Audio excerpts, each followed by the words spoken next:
अस्सलाम वालेकुम नाज़रीन, मैं हूं वसीम अली और आप देख रहे हैं Wasim Ali official YouTube channel. नाज़रीन, दो अहम खबरें हैं जो आज के व्लॉग के अंदर हम आपके साथ डिस्कस करेंगे। एक तो यह है कि इमरान साहब ने आर्मी चीफ को एक खत लिखा था और उस खत के ऊपर जो एस्टेब्लिशमेंट है, जो पाक फौज है, जो आर्मी चीफ है, उनकी जानब से चिट्टा इनकार इमरान साहब को आ गया कि पाइन हमने आपसे कोई बात नहीं करनी। एक तो ये बात है, इसके ऊपर हम बात करेंगे। और दूसरी खबर यह है कि चीफ जस्टिस ऑफ पाकिस्तान ने जजों को भी करारा जवाब दे दिया है कि यहां पे आपकी दाल अब जो है वो नहीं गलने वाली।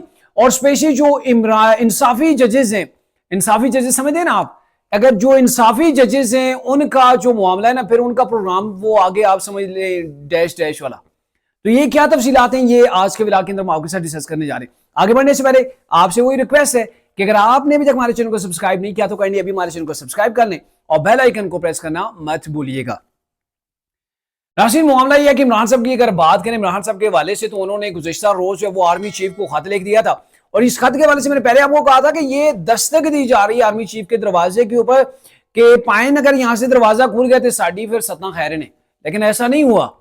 वहां से जो अब जवाब आया जराए के मुताबिक, जो अभी जो जवाब जो हमारे सामने आ गया, तो उसके अंदर तो एक ही चीज है कि आर्मी चीफ आपसे बात नहीं करना चाहती, इस्टेब्लिशमेंट जो है वो इमरान खान से बात नहीं करना चाहती। अभी तक हमें लेटर मौसूल नहीं हुआ है, और अगर मौसूल हो भी जाए तो इस्टेब्लिशमेंट जो है वो आपके लेटर को पढ़ने के अंदर कोई दिलचस्पी नहीं रखती।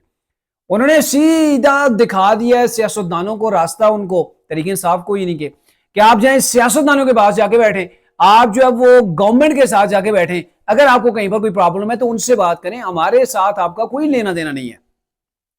तो इमरान खान साहब की मिन्नतें, तरले और वो दोबारा से आर्मी की गोद के अंदर जाके खेलना और फिर सियासत के अंदर जाके आना, फिर वो प्राइम मिनिस्टर ऑफ पाकिस्तान बनना, फिर मुल्क के साथ खिलवाड़ करना, पाकिस्तान को डिफॉल्ट के करीब पहुंचा के पीछे से वो पेट्रोल जो आलमी मंडी के अंदर महंगा हुआ था, इमरान खान साहब ने सस्ता करके जो उसके ऊपर जो टैक्सेस थे वो खत्म करके IMF के प्रोग्राम को वाड़ के रख दिया था।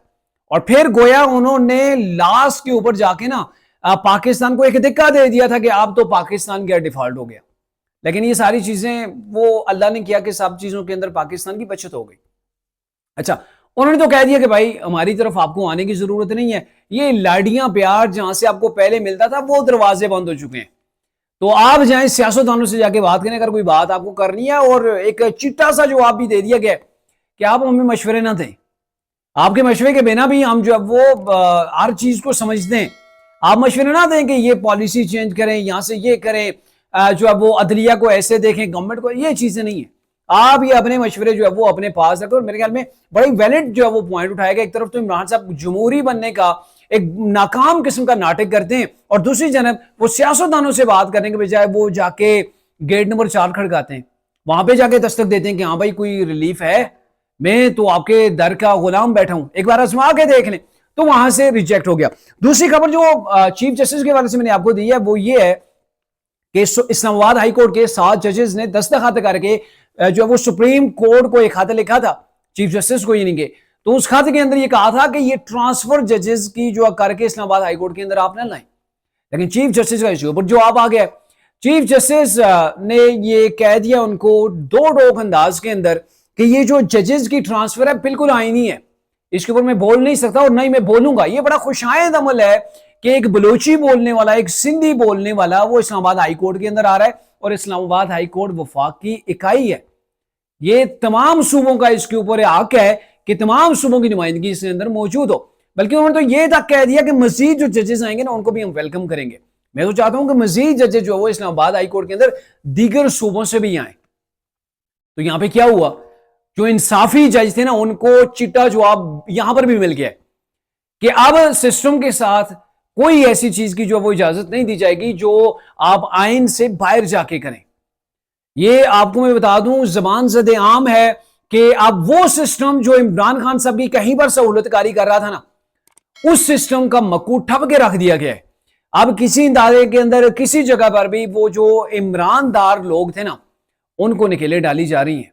उनको वो अब खुली छूट नहीं है कि आप जो मर्जी करें प्यार मोहब्बत के अंदर आके, या फिर वो बीबियां जो घरों से मैसेज करती थी ना कि ये इमरान हमारा जो है वो क्रश है तो आपने इसको बचाना है, नहीं बचाया तो घर को नहीं आना। तो अब वो चीजें नहीं होगी।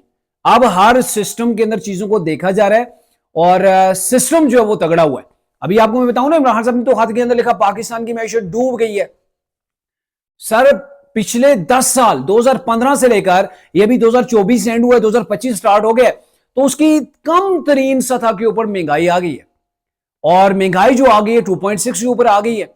तो ये एक बड़ा मैसेज है कि पाकिस्तान की मैशत ग्रो कर रही। हाँ, लोगों तक अभी हवाम तक इसके असरात उस तरीके से नहीं पहुंचे जिस तरीके से पहुंचने चाहिए एक आम आदमी तक, लेकिन कहा जा रहा है कि वो अब असरात जो वो आम आवाम तक जाएंगे। जैसे आप देखें ना कि 22% के ऊपर सूद था, अब वो कम हो गए 12 के ऊपर आ गया। गवर्नमेंट बड़ा जोर लगा रही है, बड़ी कोशिश कर रही है कि अब इसको भी सिंगल डिजिट के अंदर लेके आए।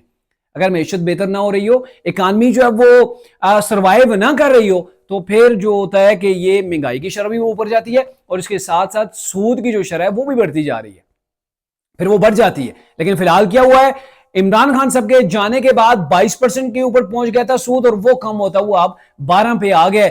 यकीन है कि 2025 में ये 8-9 के ऊपर जो है वो आराम से इंशाल्लाह आ जाएगा।